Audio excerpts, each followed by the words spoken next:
அவ் அஷத்து கஸ்வா இலா ஆகில்லாயா. கணியமிக்க பெரியோர்களே, சகோதரர்களே, மாணவ செல்வங்களே,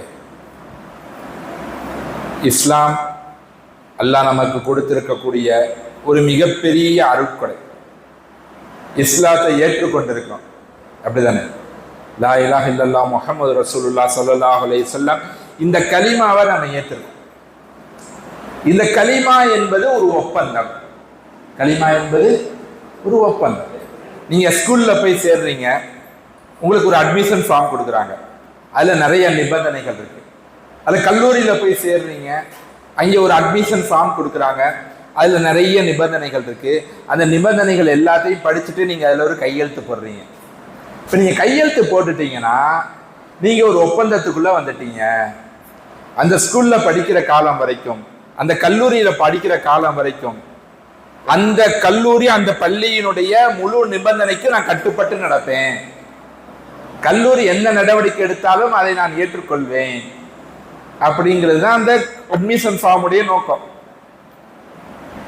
இதே மாதிரி தான் சகோதரர்களே, பெரியவர்களே, நம்ம லா இலாஹ இல்லல்லாஹ் கலிமா சொல்லியிருக்கோமே, இது ஒரு ஒப்பந்தம். நம்ம சொல்லியிருக்கிற கலிமா ஒரு ஒப்பந்தம். அல்லாஹ்விடத்துல நம்ம ஒப்பந்தம் செஞ்சிருக்கோம். அல்லாஹ்விடத்துல நம்மை நாம் ஒப்படைத்து இருக்கிறோம். முஸ்லீம், முஸ்லீம்னா என்னங்க அர்த்தம்? இதுக்கு டைரக்ட் அர்த்தம் என்ன? நம்ம கருத்து நிறைய சொல்றோம். லா இலாஹ இல்லல்லாஹ் கலிமா சொன்னவங்க முஸ்லீம், ஈமான் கொண்டவங்க முஸ்லீம், இஸ்லாத்தை ஏற்றவங்க முஸ்லீம். முஸ்லீம் டைரக்ட் அர்த்தம் என்னன்னா ஒப்படைத்தவர்னு அர்த்தம். முஸ்லீமுக்கு அர்த்தம் என்னங்க? முஸ்லீம்னா என்னமா? ஒப்படைத்தவர். எதை ஒப்படைத்தோம்? நம்ம முழு வாழ்க்கையும் ஒப்படைச்சிட்டோம். யாருக்கிட்ட? அல்லாஹ் கிட்ட.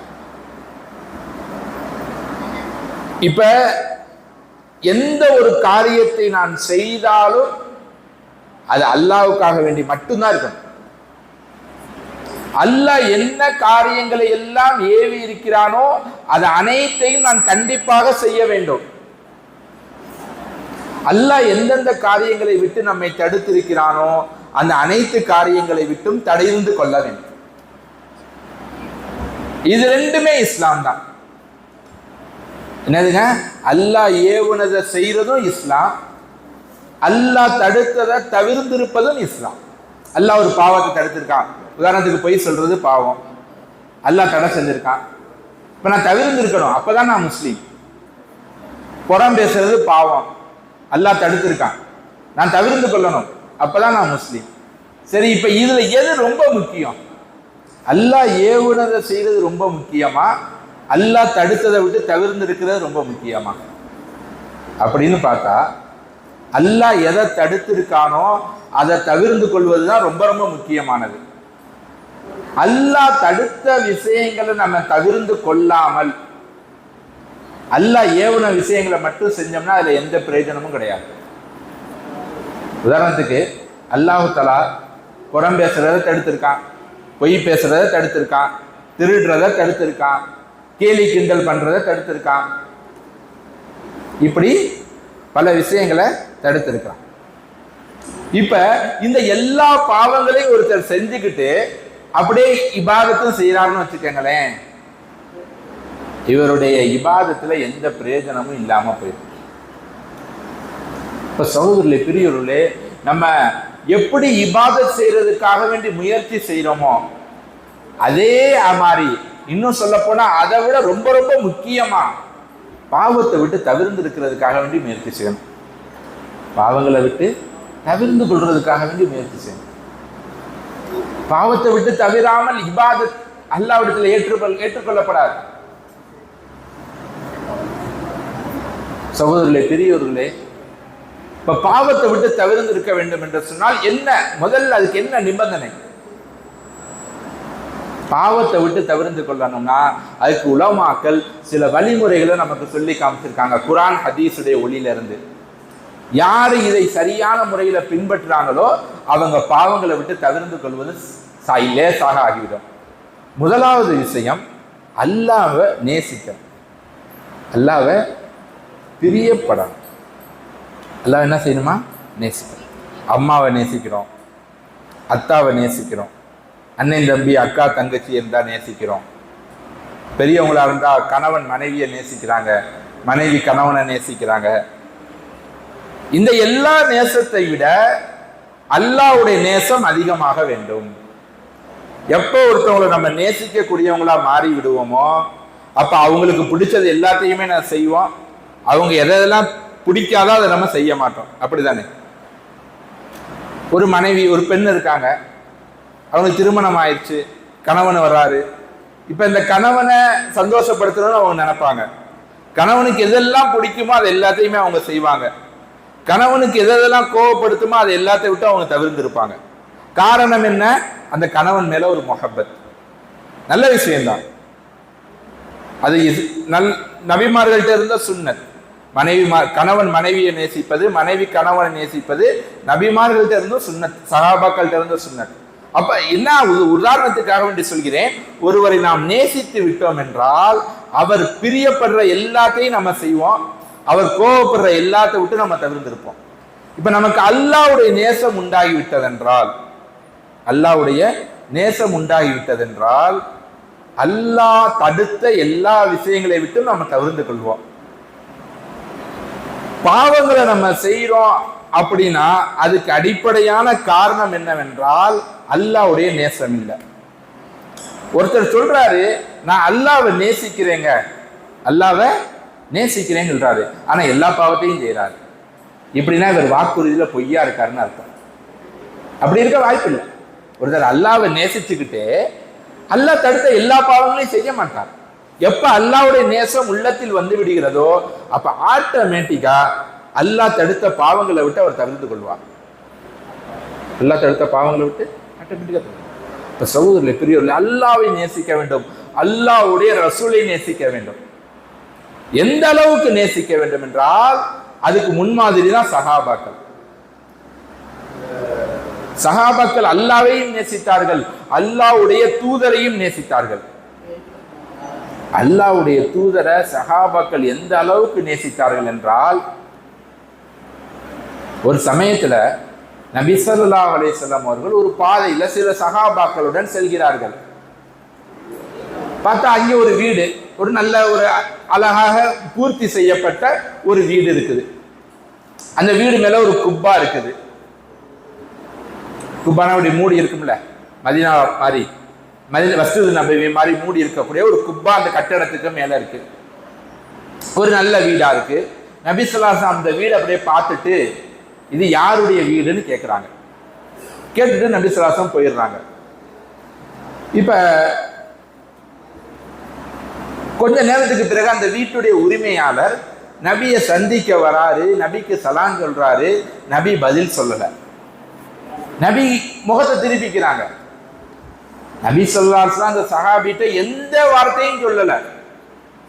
ஏன் என்ன எதுவுமே பேசல. ஒரு அதிருப்தியை மட்டும்தான் வெளிப்படுத்தினாங்க. அதிருப்தியை மட்டும் லேசா வெளிப்படுத்தினாங்க.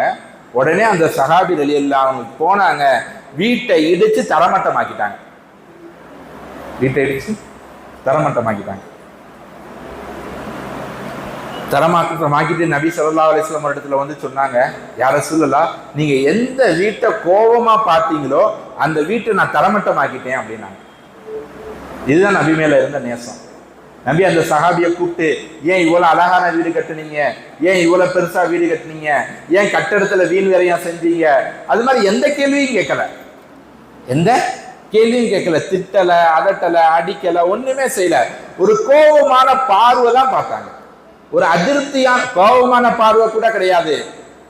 முக சாயல்ல லேசா அதிருப்தியை வெளிப்படுத்தினாங்க. லேசா அதிருப்தியை வெளிப்படுத்தினாங்க. இந்த அதிருப்தியை புரிஞ்சு கொண்ட அந்த சஹாபி உடனடியாக அந்த வீட்டையே இடிச்சிட்டார். ஏன்னா நபி மேல அவ்வளவு நேசம். நபி மேல இருந்த நேசம் அந்த வீட்டுடைய நேசத்தை விட கம்மி. வீட்டோட மேல இருந்த நேசத்தை விட நபியுடைய நேசம் ரொம்ப அதிகமா இருந்துச்சு. அதனாலதான் நபியுடைய அதிருப்திக்கு முன்னாடி அந்த வீடை இடிக்கிறது சாதாரணமா தெரிஞ்சிச்சு. சாதாரணமா தெரிஞ்சிச்சு. இப்ப சகோதரர்களே, பெரியவர்களே, அல்லாஹ் ரசூலுடைய நேசத்தை நம்ம உள்ளத்துல எந்த அளவுக்கு அதிகமாக உருவாக்கி கொள்வோமோ அந்த அளவுக்கு நம்ம பாவங்களை விட்டு தவிர்ந்திருப்போம். ரெண்டாவது முயற்சி, பாவங்களை விட்டு தவிர்த்து கொள்வதற்கு அல்லாஹ்வுடைய பயத்தை நம்ம உள்ளத்துல உருவாக்கி கொள்ள வேண்டும். அல்லாஹ்வுடைய பயத்தை உருவாக்கி கொள்ளணும்.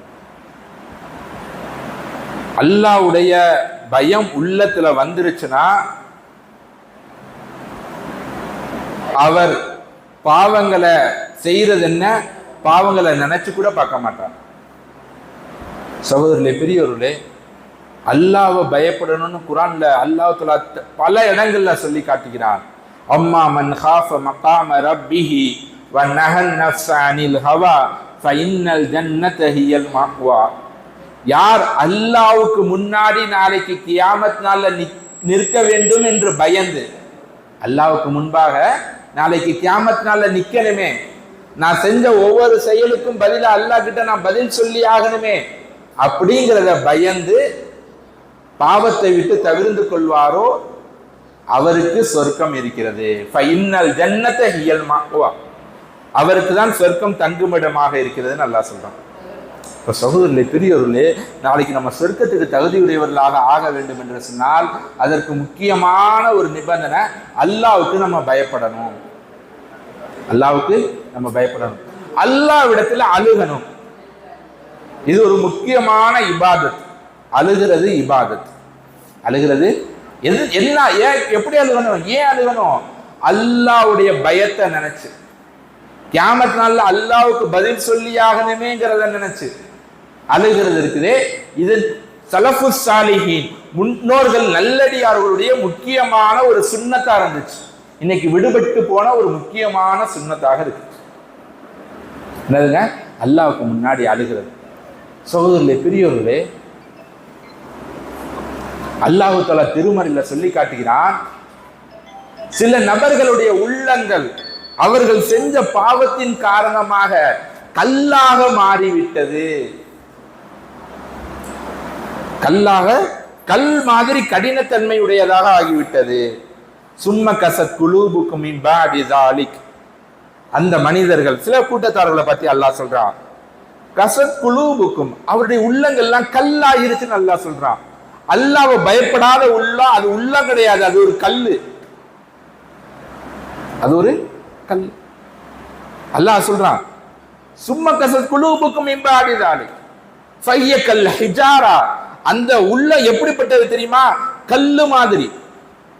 அவ் அஷத்து கஸ்வா, இல்ல இல்ல, கல்லை விட மோசமானது.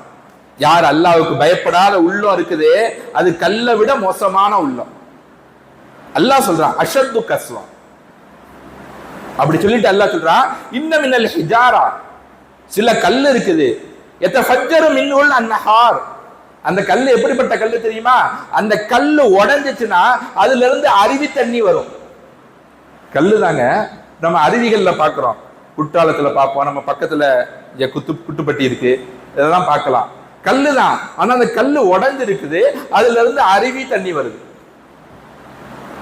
அந்த கற்கள்ல சில கற்கள் அல்லாஹ்வுடைய பயத்தின் காரணமாக நடுநடுங்குகிறது.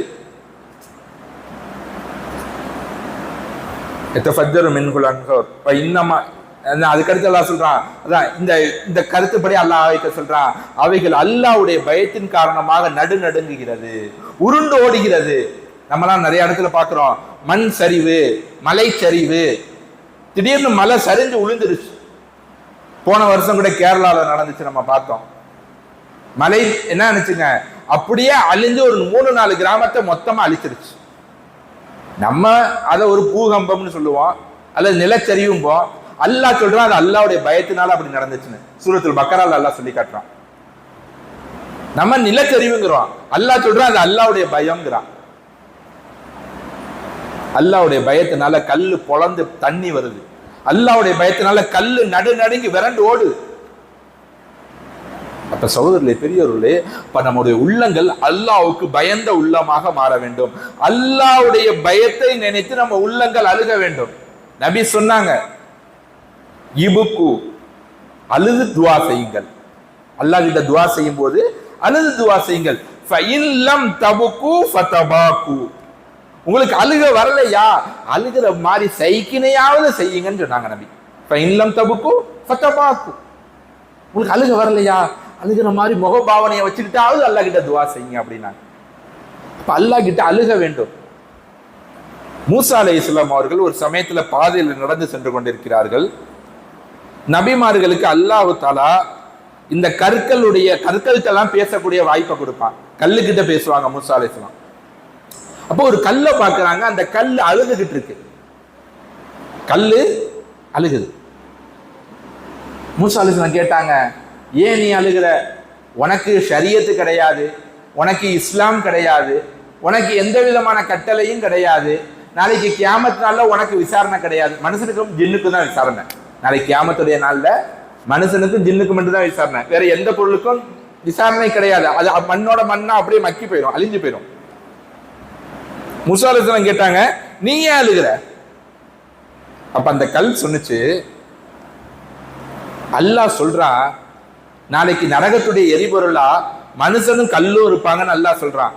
மனுஷனும் கல்லும் இருப்பாங்கன்னு அல்லாஹ் சொல்றான். அந்த கல்ல நானா இருந்துட்டா என்ன பண்றதுன்னு நினைச்சு அழுகிறேன் அப்படின்னு. அல்லாஹ் கல்லும் எரிபொருள்னு சொல்றான். அல்லாஹ் கல்லும் நரகத்துடைய எரிபொருள்னு சொல்றான். அந்த கல்லா நானா இருந்துட்டா என்ன பண்றதுன்னு நினைச்சு அழுகிறேன். இது அல்லாஹ் கேட்டுக்கிட்டே இருந்துட்டு அல்லாஹ் மூசா அலைஹிஸ்ஸலாம் சொன்னா, அந்த கல்லுக்கிட்ட சொல்லிருங்க, நான் அதை நரகத்துல இருந்து காப்பாத்திட்டேன்னு, நரகத்துல இருந்து அதுக்கு நிம்மதி கொடுத்துட்டேன்னு நீங்க சொல்லிருங்க அப்படின்னு. மூசா அலைஹிஸ்ஸலாம் சொன்னாங்க, அல்லாஹ் உனக்கு சொல்லிட்டா உனக்கு கன்ஃபார்மா நரகம் கிடையாது, அல்லாஹ் உனக்கு நரகத்துல இருந்து பாதுகாப்பா கொடுத்துட்டான்னு அந்த கல்லுக்கிட்ட சொல்லிட்டாங்க. கொஞ்ச நாள் ஆகுது. திருப்பி மூசா அலைஹிஸ்ஸலாம் அதே வழியில போறாங்க. அதே கல் அங்க இருக்குது, அழுதுகிட்டு இருக்கு. என்னங்க அழுதுகிட்டு இருக்கு. மூசா அலைஹிஸ்ஸலாம் கேட்டாங்க, இப்ப ஏன் அழுகிற? நான் தான் அல்லாஹ் கிட்டயே கேட்டு அல்லாவே உனக்கு நரகத்துல இருந்து பாதுகாப்பா கொடுத்துட்டான்ல, அப்புறம் எதுக்கு நீ அழுகிற? அப்ப அந்த கல் சொன்னுச்சான், இந்த அழுகையினால தான் எனக்கு நரகத்துல இருந்து விடுதலை கிடைச்சிச்சு. ஏற்கனவே நான் அழுகையின் காரணமாகத்தான் நரகத்துல இருந்து விடுதலை கிடைச்சிச்சு. அப்ப அழுகிறது இவ்வளவு ஒரு சிறந்த செயலாக இருக்கிறது. இவ்வளவு ஒரு சிறந்த செயலை நான் எப்படி விட முடியும்? நரகத்துல இருந்தே எனக்கு பாதுகாப்பை வாங்கி கொடுத்தது இந்த அழுகை. அப்ப இது ஒரு உயர்ந்த செயல், இது ஒரு சிறந்த செயல். இதை பார்த்துட்டு அல்லாஹ் எனக்கு நரகத்திலிருந்து விடுதலை கொடுத்துட்டேன் டிக்ளேர் பண்ணிட்டான். இவ்வளவு உயர்ந்த செயலை, இவ்வளவு சிறந்த செயலை நான் எப்படி விட முடியும் அப்படின்னு சொல்லி அழுது. அப்படின்னு சொல்லி என்ன நினைச்சா, நான் அழுதுகிட்டே இருப்பேன். ஏன்னா இந்த அழுகை அல்லாஹ்வுக்கு ரொம்ப பிடிச்சிருக்கு. இந்த அழுகை அல்லாஹ்வுக்கு ரொம்ப பிடிச்சிருக்கு. இப்ப சகோதரர்களே, பெரியவர்களே, அல்லாஹ்வை பயந்து அழுகுவது அது அல்லாஹ்வுக்கு ரொம்ப பிடித்தது. ஒரு அடியான் சிந்தக்கூடிய ஒரு கண்ணீர் துளி அல்லாஹ்வை பயந்து நரகத்துடைய நெருப்பை அணைத்துவிடும். நரகத்துடைய நெருப்பு அணைச்சு தனிமையில உட்கார்ந்து யாருக்கும் தெரியாம நம்மளுடைய தொழுகை நமக்கும் மலக்கு அல்லாஹ்வுக்கு தவிர வேற யாருக்கும் தெரியாத மாதிரி தஹஜ்ஜுடைய தொழுகையை தொழுது யாருக்கிட்டையும் சொல்லாம நம்முடைய பாவத்தை நினைச்சு நம்ம அல்லாஹ் கிட்ட சிந்தக்கூடிய ஒரு கண்ணீர் துளி இருக்குது. அந்த கண்ணீர் துளிக்கு அவ்வளவு பெரிய பவர் இருக்கு. சகோதரர்களே, பெரியவர்களே, இப்ப நம்ம அல்லாஹ்வுடைய பயத்தை எல்லா சமயங்களிலும் நம்ம உள்ளத்துல உருவாக்கி கொண்டே இருக்க வேண்டும். சகோதரர்களே, பெரியவர்களே, அதே மாதிரி அல்லாஹ்வுடைய பிரியம் நமக்கு உருவாக வேண்டும் என்று சொன்னால் அதற்கு முக்கியமான ஒரு வழிமுறை என்னவென்றால், அல்லாஹ் நமக்கு செய்திருக்கக்கூடிய உபகாரங்களை நம்ம நினைச்சு பார்க்கணும். எந்த அளவுக்கு உபகாரங்களை நம்ம நினைச்சு பார்ப்போமோ, அல்லாஹ்வுடைய உபகாரங்களை, அல்லாஹ்வுடைய நியாமத்துகளை நம்ம அதிகமாக நினைத்து பார்த்தோம் என்றால் அல்லாஹ் மேல நேசம் அதிகமாயிரும், அல்லாஹ் மேல பிரியம் அதிகமாயிரும். இன்னைக்கு நமக்கு யாராவது ஒருத்தர் அவசரத்துல நமக்கு உதவி செஞ்சாருன்னா அவர் மேல பிரியம் உண்டாயிரும்ல. காசு இல்லாம இருக்கு, பணம் இல்லாம இருக்குது, ஒரு 10,000 ரூபாய் தேவைப்படுது, அல்லது ஒரு 5,000 ரூபாய் தேவைப்படுது, இல்ல சின்ன பிள்ளைங்களா இருக்கீங்க உங்களுக்கு ஒரு 100 ரூபாய் தேவைப்படுது. அப்படி ஒரு நிர்பந்தமான ஒரு சூழ்நிலை வரும்போது ஒருத்தர் உங்களுக்கு நீங்க எவ்வளவு ரூபாயை நினைக்கிறீங்களோ அந்த ரூபாயை நீங்க கேட்காமலேயே கொடுத்தா அவர் மேல உங்களுக்கு எவ்வளவு பாசம் உண்டாயிரும், அவ்வளவு மேல உங்களுக்கு பாசம் உண்டாயிரும். இப்ப யோசிச்சு பாருங்க, அல்லாஹ் நமக்கு எவ்வளவு பெரிய உபகாரம் செஞ்சிருக்கான். அல்லாஹ் நமக்கு எவ்வளவு பெரிய உபகாரம் செஞ்சிருக்கான். ஒண்ணு, அல்லாஹ் நமக்கு செஞ்ச உபகாரங்கள்லயே பெரிய உபகாரம் ஈமானுடைய உபகாரம். அல்லாஹ் நமக்கு கலிமா சொல்லக்கூடிய தௌஃபீக்க கொடுத்துருக்கான். இந்த கலிமாவை விட பெரிய உபகாரம் உலகத்திலேயே கிடையவே கிடையாது. ஏன்னா இந்த கலிமா இருக்குது, இதுதான் இம்மை மறுமையுடைய வெற்றியுடைய அஸ்திவாரம். ஒருத்தர்கிட்ட கலிமா இருந்துச்சு, அதன்படி அமல் இருந்துச்சுன்னா அவருக்கு உலகத்திலையும் வெற்றி, நாளைக்கு ஆகிரத்திலையும் வெற்றி. உலகத்திலேயும் நிம்மதி, ஆகிரத்திலையும் நிம்மதி. உலகத்திலேயும் கண்ணியம், ஆகிரத்திலையும் கண்ணியம். உலகத்திலேயும் சந்தோஷம், ஆகிரத்திலையும் சந்தோஷம். ஒருத்தர்கிட்ட கலிமா இல்லை, அதன்படி வாழ்க்கை இல்லைன்னா இதுக்கு நேர் மாற்றமான சூழ்நிலை. உலகத்திலையும் கஷ்டம், நாளைக்கு ஆகிரத்திலையும் கஷ்டம். உலகத்திலையும் கேவலம், ஆகிரத்திலையும் கேவலம். உலகத்திலையும் பிரச்சனை, நாளைக்கு ஆகிரத்திலையும் பிரச்சனை. உலகத்திலையும் கண்ணியமற்ற சூழ்நிலை, நாளைக்கு ஆகிரத்திலையும் கண்ணியமற்ற சூழ்நிலை தான். அப்ப முழு உலகத்துடைய எல்லா நலவுகளும் இந்த ஈமான்ல இருக்குது.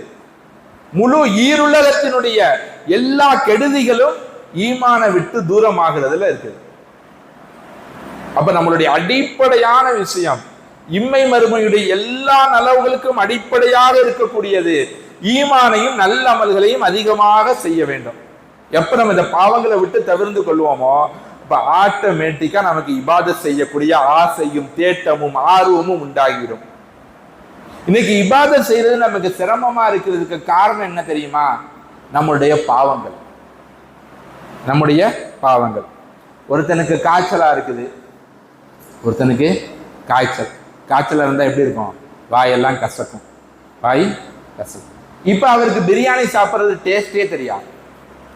என்னதுங்க? பிரியாணி டேஸ்டா இருக்காது, பரோட்டா சாப்பிட்டாலும் டேஸ்டா தெரியாது. அவருக்கு எந்த உணவை கொடுத்தாலும் அது அவருக்கு கசக்கத்தான் செய்யும். பிரியாணியில பிரச்சனை கிடையாது, பரோட்டால பிரச்சனை கிடையாது, அவர் வாயில பிரச்சனை, அவர் உடம்புல பிரச்சனை. அவரு உடம்புல இருக்கிற பிரச்சனை சரியாயிருச்சுன்னா இந்த பிரியாணி டேஸ்ட் புரிஞ்சிடும், இந்த பரோட்டா டேஸ்ட் புரிஞ்சிடும், இந்த உணவுடைய டேஸ்ட் புரிஞ்சிடும். அதே மாதிரிதான் நம்ம உள்ளத்துல பாவத்துடைய கரைகள் இருக்குது. நம்ம உள்ளத்துல பாவத்துடைய கரைகள் இருக்குது.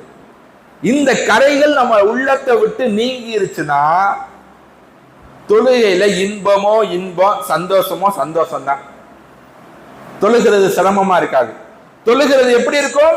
நபி சொன்னாங்க, கண் குளிர்ச்சியா இருக்கும்னு சொன்னாங்க. குர்ரத்து ஐனி ஃபிஸ் ஸலான்னு சொன்னாங்க நபி.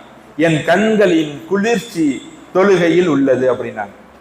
கண்களின் குளிர்ச்சி தொழுகையில் உள்ளது. கண்ணு குளிர்ச்சி ஆகிறத உணர்ந்து இருக்கீங்களா?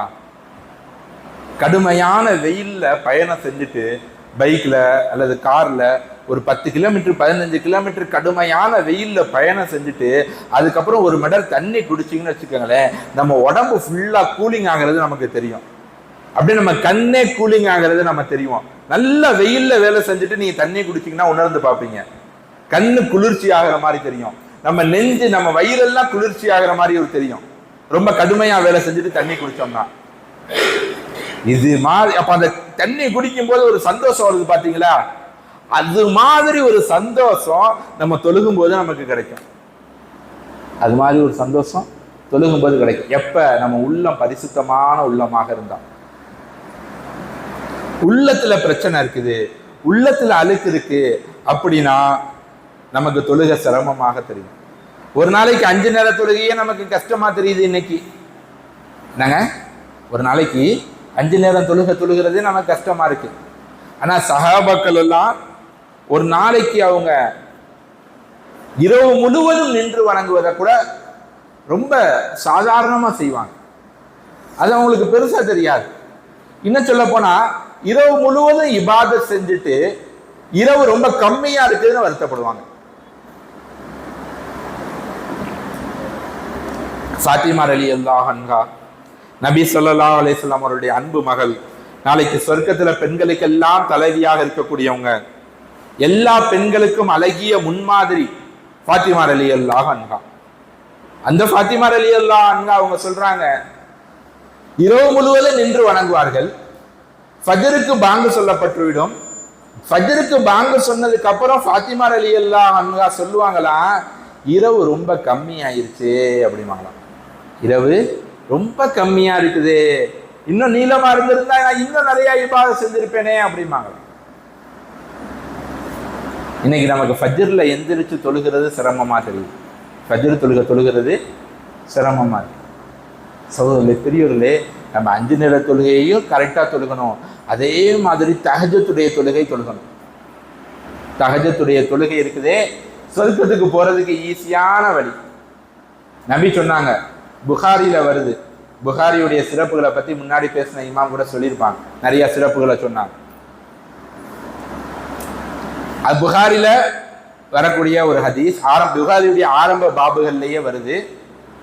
3 செயல்களை செய்யுங்கள், ஈஸியா சொர்க்கம் போயிடலான்னு சொன்னாங்க. என்னம்மா 3 செயல்? எத்தனை செயலுமா? 3 செயல் செஞ்சா ஈஸியா சொர்க்கம் போகலாம். 1வது அஃசுஷ் சலாம், அதிகமாக சலாம் சொல்ல வேண்டும். சொல்லலாமா? எப்படி சலாம் சொல்லணும்? அஸ்ஸலாமு அலைக்கும் வரஹ்மத்துல்லாஹி வபரகாத்துஹு. இப்படி சலாம் சொல்லணும். வெறும் சலாம் அலைக்கும் இல்லை, வெறும் அஸ்ஸலாமு அலைக்கும் சொன்னா 10 நன்மை தான். அஸ்ஸலாமு அலைக்கும் வரஹ்மத்துல்லாஹி வபரகாத்துஹுனா எத்தனை நன்மை ஆயிடுச்சு? 30 நன்மை. எவ்வளவு நன்மைமா? 30. சலாம் அதிகமா சொல்லணும். முஸ்லீம்னு தெரியுதா சலாம் சொல்லிருங்க. தெரிஞ்சவரா தெரியாதவரா, நம்ம ஊருக்காரரா வெளியூருக்காரரா, நம்ம தெருக்காரரா வெளியூருக்காரர், அதெல்லாம் தேவையே கிடையாது. தெரிஞ்சவங்களுக்கு மட்டும் சலாம் சொல்றது கியாமத் நாள் அடையாளம். தெரிஞ்சவங்களுக்கு மட்டும் சலாம் சொல்றது உலக அழிவு நாளின் அடையாளம். அப்பனா அது எவ்வளவு பெரிய ஆபத்தான செயல்னு யோசிச்சு பார்த்துக்கோங்க.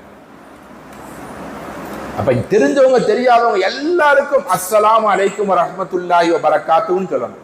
சலாம் சொல்றதுல நிறைய சிறப்புகள் இருக்கு. யார் சலாம் சொல்றதுல முந்துறாரோ அவர் பெருமையை விட்டு பாதுகாக்கப்படுவார். அவருக்கு பெருமையே வராம அல்லாஹ் காப்பாத்திடுவான். பெருமையை விட்டு தப்பிக்க முதல் வழி, ஃபர்ஸ்ட் வழி, சலாம் அதிகமா சொல்லணும். சின்ன பிள்ளையா இருந்தாலும் சரி, பெரியவங்களா இருந்தாலும் சரி. நபி ஸல்லல்லாஹு அலைஹி வஸல்லம் குழந்தைகளுக்கு சலாம் சொல்லுவாங்க.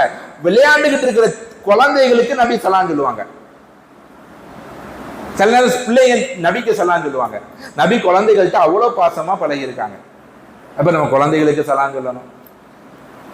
பொதுவா சுன்னத்து குழந்தைகள் பெரியவர்களுக்கு சலாம் சொல்லணும். அது ரொம்ப சிறந்தது. சிறியவர்கள் பெரியவர்களுக்கு சலாம் சொல்ல வேண்டும். 2வது நபி சொன்னாங்க, அத்தீமு தஆம், உணவளியுங்கள் அப்படின்னாங்க. அதிகமாக ஏழைகளுக்கு உணவளிக்க வேண்டும். நம்ம கிட்ட யாராவது யாசகம் கேட்கிறாங்களா, உடனே நம்மளால முடிஞ்ச ஏதாவது ஒரு சாப்பாடு வாங்கி அவங்களுக்கு கொடுத்துடணும். 1 ரூபா 2 ரூபா அப்படி சதக்கா செய்யறதை விட, யாராவது உங்கள்கிட்ட ஏழைன்னு தெரியுது, சாப்பாட்டுக்கு வழி இல்லாம இருக்காங்கன்னு தெரியுதா, ஒரு 20 ரூபா 30 ரூபா செலவழிச்சா ஹோட்டல்ல ஒரு சாப்பாடு கிடைக்க போகுது. என்னங்க, ஒரு காலை சாப்பாடா ஒரு 40 ரூபா 50 ரூபாயில நல்ல சாப்பாடு வாங்கி கொடுத்துடலாம். உங்களுக்கு எப்ப வாய்ப்பு கிடைக்குதோ ஒரு ஏழைக்கு ஒரு உணவளிச்சிருங்க. காலையிலையோ மதியமோ இரவோ ஏதாவது ஒருத்தர் பசித்தவரை நீங்க பாக்குறீங்க, அவர் கேட்டாலும் சரி கேட்காட்டாலும் சரி, உங்களுக்கு வாய்ப்பு கிடைக்குது நீங்க பாக்குறீங்களா, ஒரு ஏழையை கூப்பிட்டு உணவளிச்சிருங்க. அப்படி இல்லையா உங்க வீட்டுக்கு ஏழையை வர வச்சு சாப்பாடு கொடுங்க, அல்லது ஏழையுடைய வீட்டுக்கு போய் ஒரு நாள் சாப்பாடு கொடுத்துட்டு வந்துருங்க. அதிகமாக அத்தையும் தான் அதிகமாக உணவளிக்க வேண்டும். நம்ம 2 ஆயிடுச்சாமா? 1 சலாம் அதிகமா சொல்லணும், அடுத்து ஏழைகளுக்கு உணவளிக்கணும். 3வது தஹஜ்ஜுத், சல்லூ பில்லைலி வன்னாசு நியாம், இரவிலே தொழுகுங்கள் மக்கள் எல்லாம் தூங்கி கொண்டு இருக்கும்போது. மக்கள் எல்லாம் தூங்கும். மக்கள்லாம் எப்ப தூங்குவாங்க? அந்த அதிகாலை நேரம். நோயாளி கூட அந்த நேரத்தில் தூங்கிடுவான், அப்படிதானே? பகல் ஃபுல்லா புலம்பிக்கிட்டே இருக்கிற நோயாளி கூட தஹஜ்ஜுத் நேரத்தில் என்ன பண்ணிடுவாரு? 1 மணி வரைக்கும் புலம்பிக்கிட்டே இருப்பாரு. பொதுவா நோயாளிகளை பாருங்க, 1 மணி வரைக்கும் புலம்பிக்கிட்டே இருப்பாங்க. ஆனா தஹஜ்ஜுத் நேரத்தில் அவங்களும் கூட தூங்கிடுவாங்க, நோயாளி கூட தூங்கிடுவாங்க. அதான் சொன்னாங்க நபி ஸல்லல்லாஹு அலைஹி வஸல்லம், சல்லூ பில்லைலி வன்னாசு நியாம், மக்கள் எல்லாம் தூங்கும் நேரத்தில் நீங்கள் எழுந்து தொழுகுங்கள். அப்ப அல்லாஹ் சொல்லுவான் மலக்குமார்கள்ட்ட, எல்லாரும் நிம்மதியா தூங்கிக்கிட்டு இருக்கும் போது, எல்லாரும் சந்தோஷமாக இரவு கழித்து கொண்டிருக்கும் போது, என்னுடைய இந்த அடியானை பாருங்கள், அவர் தொழுது கொண்டிருக்கிறார், என்னை வணங்கி கொண்டிருக்கிறார், என்னை வணங்க வேண்டும் என்பதற்காக வேண்டி அவர் தூக்கத்தை தியாகம் செய்திருக்கிறார். இந்த 3 செயலை யார் செய்யறாங்களோ, நபி கடைசியா சொன்னாங்க, ததுகுலுல் ஜன்னத பிஸலாம், ரொம்ப ஈஸியா சலாமத்தா சொர்க்கம் போயிடலாம் அப்படின்னாங்க. சலாமத்தா சொர்க்கம் போறதுக்கு நிறைய வழி இருக்கு. ஒண்ணு ரொம்ப கஷ்டப்பட்டு போறது, சில பேருக்கு ரொம்ப ஈஸியா போயிடலாம், அப்படிதானே? இப்ப ஏர்போர்ட்லாம் சில பேருக்கு ரொம்ப கஷ்டமா இருக்கும் அங்கே நுழைகிறதும் சரி வெளியே வர்றதும் சரி. சில பேர் இருப்பாங்க VVIP, very very important person. அவர் என்ன பண்ணிடுவாரு, டக்குன்னு வெளியே வந்துடுவார். அது மாதிரிதான் நாளைக்கு சொர்க்கத்துக்கும் சில நபர்களுக்கு சொர்க்கம் போறதுக்கு நிறைய பஞ்சாயத்தா இருக்கும். அவர் கியாமத்தினால நிறைய கணக்கு வழக்கு எல்லாம் கொடுத்துட்டு அவர் போறது கஷ்டமா இருக்கும். இந்த 3 செயலை யார் செஞ்சிடறாரோ அவர் என்ன பண்ணிடுவாரு, ததுகுலுல் ஜன்னத பிஸ்ஸலாம், ரொம்ப ஈஸியா சொர்க்கம் போயிடுவார். ரொம்ப ஈஸியா சொர்க்கம். இப்போ இந்த 3 செயலையும் செய்யலாமா இன்ஷா அல்லாஹ்? நம்மளால செய்ய முடியலைன்னா மற்றவங்க செய்யறதுக்கு நம்ம தூண்டணும். உணவளிக்க முடியலையா, உணவளிக்கிறவங்க யாரோ அவங்கள உணவளிக்க வைங்க. உங்களுக்கு உணவளிக்க முடியலைன்னா உங்களுக்கு தெரிஞ்சவங்க பெரிய செல்வந்தரா இருப்பாங்கல்ல, அவங்க அந்த செல்வந்தர்கிட்ட தூண்டணும்.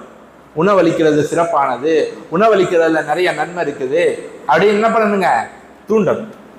இப்போ இந்த 3 செயலை நம்ம செய்யக்கூடிய சமயத்தில் என்ன ஆயிருங்க, சொர்க்கத்துக்கு போறது ரொம்ப ஈஸி. நபி ஸல்லல்லாஹு அலைஹி வஸல்லம் அவர்கள் சொன்னாங்க. இப்போ இபாதத்துகளை நம்ம ஆரம்பத்திலே சொன்ன மாதிரி பாவங்களை விட்டு அதிகமாக தவிர்ந்து கொள்ள வேண்டும், பாவங்களை விட்டு அதிகமாக தவிர்ந்து கொள்ள வேண்டும்.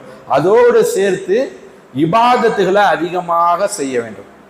இப்போ பாவங்களை தவிர்ந்து கொண்டு இபாதத்துகளை செஞ்சு அந்த இபாதத்துகளில் எந்த விதமான முகஸ்துதியும் இல்லாம, எந்த விதமான தவறான மற்ற நபர்களுடைய புகழ்ச்சி நோக்கம் இல்லாம முழுக்க முழுக்க அல்லாஹ்வுக்காக வேண்டி மட்டும் செய்யணும். நம்ம செய்யற இபாதத்தை மக்களுக்காண்டி செஞ்சிட்டோம்னா அதுல எந்த விதமான பிரயோஜனமும் இல்லாம போயிடும். இப்போ என்னங்க செய்யணும், முழுக்க முழுக்க அல்லாஹ்வுக்காக வேண்டி செய்யணும். அப்போ இந்த இபாதத்துகள் நல்லா செய்யணும். அதே மாதிரி நமக்கு இருக்கக்கூடிய பொறுப்புகளை நம்ம சரியான முறையில் நிறைவேற்றணும். அந்த பொறுப்புகளில் உள்ள தலையாய பொறுப்பு தான் நமக்கு அல்லாஹ் கொடுத்திருக்கிற குழந்தைகள். இந்த குழந்தைகளை நம்ம என்ன செய்யணுங்க, முழுமையான தீனின்படி வளர்க்கணும். இவங்க தான் அடுத்த ஜெனரேஷனாக இருக்காங்க, அடுத்த தலைமுறையாக இருக்காங்க. இன்னைக்கு குழந்தையா இருக்கிறவங்க நாளைக்கு வாலிபராக இருப்பாங்க, அதுக்கடுத்து இவங்க தான் தலைவராக இருப்பாங்க. இவங்க கிட்ட இப்ப தீன் இருந்துச்சுன்னா இவங்க வாலிபராக இருக்கும்போதும் தீனா இருப்பாங்க, தலைவராக இருக்கும்போதும் தீனா இருப்பாங்க. இப்போ முழு மஹல்லாவும் மார்க்கத்தின் அடிப்படையில் இருக்கும். அல்லாஹ் பாதுகாக்கணும். இவங்க கிட்ட இப்ப நம்ம தீனை கொடுக்கலன்னா பின்னாடி பெரிய கைசேதமாக ஆகிடும். இப்போ நம்ம என்ன செய்யணுங்க, இந்த குழந்தைகள் விஷயத்துல நம்ம கவனம் செலுத்தணும். மக்தபுகள் நம்மளுடைய தலையாய கடமையாக இருக்குது. ஒரு மஹல்லாவுடைய வெற்றிக்கு, ஒரு மஹல்லாவுடைய மிகப்பெரிய மாற்றத்துக்கு அடிப்படை விஷயம் என்னன்னா அந்த மஹல்லால இருக்கக்கூடிய மக்தபுகள் பலமாகிறது தான். மக்தபுகள் பலமாகிறது தான். குழந்தைகள் பலமாயிட்டாங்கன்னா எல்லா விஷயங்களும் சரியாகிடும். குழந்தைகள் பலகீனம் ஆகிட்டாங்கன்னா பின்னாடி உள்ள எல்லா சூழ்நிலைகளும் மோசமாக ஆகிடும். இப்போ குழந்தைகளை நம்ம சரியான நேரங்களில் சரியான முறையில் மக்தபுகளுக்கு அனுப்பணும். அந்த குழந்தைகளை நம்ம சரியான முறையில் கண்காணிக்கணும். எந்த அளவுக்கு நம்ம குழந்தைகளை கண்காணிப்போமோ அந்த அளவுக்கு அந்த குழந்தைக்கு ஆர்வம் உண்டாகும். இன்னைக்கு உலக கல்வியில் நமக்கு இவ்வளோ ஆர்வம் இருப்பதற்கு காரணம் என்ன, அவ்வளவு கண்காணிக்கப்படுகிறது, அவ்வளோ கண்காணிக்கப்படுது. ஒரு எல்கேஜி படிக்கிற குழந்தை அதுக்கு அவ்வளோ கண்காணிப்பு செய்கிறாங்க. அதுக்கு பேரண்ட்ஸ் மீட்டிங் வைக்கிறாங்க, அதுக்கு என்னங்க டூர் கூட்டிகிட்டு போகிறாங்க, அந்த குழந்தைக்கு ஆண்டிக வேண்டி அவ்வளோ ஒரு மெஹனத்து பண்ணுறாங்க, அவ்வளோ பெரிய ஒரு முயற்சி செய்கிறாங்க. அதுக்கு 6 மணி நேரம் கிளாஸ் நடக்குது. எதுக்கு, எல்கேஜி படிக்கிற குழந்தைக்கு. அப்போ அவ்வளோ கண்காணிப்பு செய்யப்படுது. அப்போ ஒரு பெரிய ரிசல்ட்டை பார்க்குறாங்க. உலக கல்வியில் அந்த குழந்தை என்ன பண்ணிடுது, இங்கிலீஷில் பேச ஆரம்பிச்சிருது. 6 வயசு 4 வயசு 5 வயசு குழந்தை என்ன பண்ணிடுதுங்க, இங்கிலீஷில். என்னுடைய மகன் இங்கிலீஷில் பேசுறது எனக்கு 5 வயசு தான் ஆகுது. ஆனால் என்ன பண்ணுதுங்க, சாப்பிட்றதா இங்கிலீஷில் சொல்லுது, தண்ணி குடிக்க போகிறேன் இங்கிலீஷ்லேயே சொல்லுது, பாத்ரூம் போகிறதா இங்கிலீஷ்லேயே சொல்லுது, இங்கிலீஷில் சொல்லிட்டு போகுது. பேச்சு இன்னும் சரியா வரல. ஆனால் இது இவ்வளோ பெரிய மாற்றம் நடந்ததுக்கு காரணம் என்னன்னா ஆசிரியர்கள் மட்டும் கிடையாது. நான் சொல்றதுடைய நோக்கம் என்னன்னா, இது ஆசிரியர்களுடைய மட்டும் உழைப்பு கிடையாது, ஆசிரியருடைய முயற்சி மட்டும் கிடையாது, இது மொத்தமா எல்லாருடைய உழைப்பு.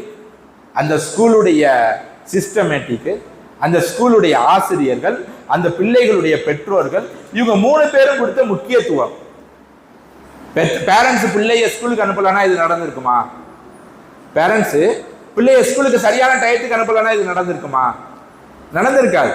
இப்போ இது எல்லாம் ஒன்று சேர்ந்த சமயத்தில் தான் ஒரு பெரிய மாற்றத்தை நம்ம இங்கே பார்க்க முடியுது. மக்தப் என்பது ஒரு 3 தரப்பினருடைய கட்டமைப்பு. இதுல ஒண்ணு இல்லாம போனாலும் மொத்தமும் க்ளோஸ் ஆயிடும். மீதி 2 பேருடைய முயற்சியும் வீணா போயிடும். ஆசிரியர், மதரசாவுடைய நிர்வாகம், பெற்றோர்கள், இது 3 சேர்ந்த கட்டமைப்பு தான் ஒரு மக்தப் மதரசா. ஆசிரியர்கிட்ட பலகீனம் உண்டானாலும் மக்தப் அவ்வளவுதான், பேரண்ட்ஸ் கிட்ட பலகீனம் உண்டாலும் மக்தப் அவ்வளவுதான், நிர்வாகிகள்கிட்ட பலகீனம் உண்டானாலும் மக்தப் அவ்வளவுதான்.